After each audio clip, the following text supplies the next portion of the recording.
Mercredi 11 septembre 2019, première destination le Sénégal avec le quotidien qui s'intéresse à l'affaire Jeanne d'Arc.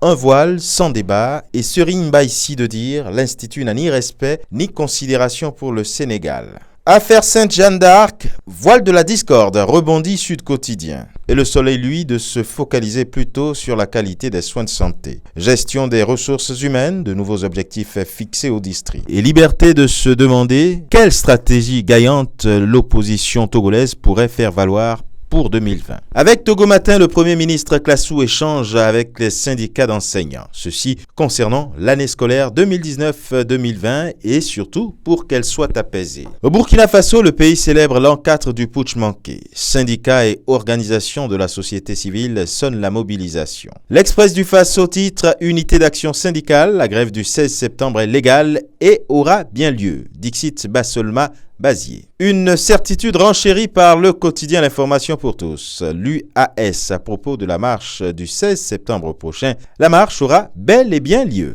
Au Bénin, rentrée studieuse après le remaniement, La Nation titre la priorité des priorités du gouvernement. Et en manchette du quotidien Le Matinal, on lit Joseph Diogbenoua à bâton rompu avec la presse, les réformes visant à rendre la Cour plus transparente. Au Maroc avec le matin, cette première au Maroc avec le matin, il est question du comité technique spécialisé de l'Union africaine qui examine son programme d'action 2019-2020 à Rabat.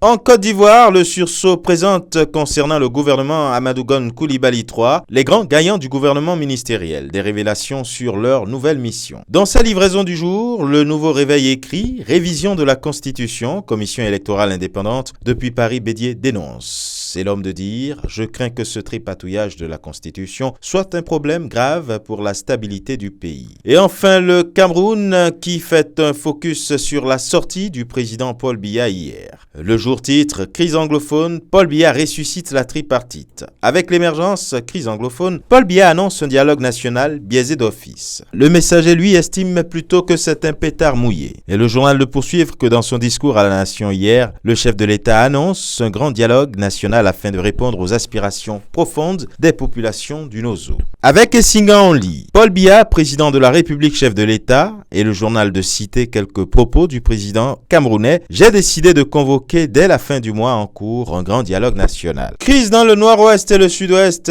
mutation fait un jeu de mots. Dialogue, gong, lit-on. Et enfin avec l'action, crise dans le nord-ouest et le sud-ouest, le temps du dialogue. Et ce sera tout pour aujourd'hui.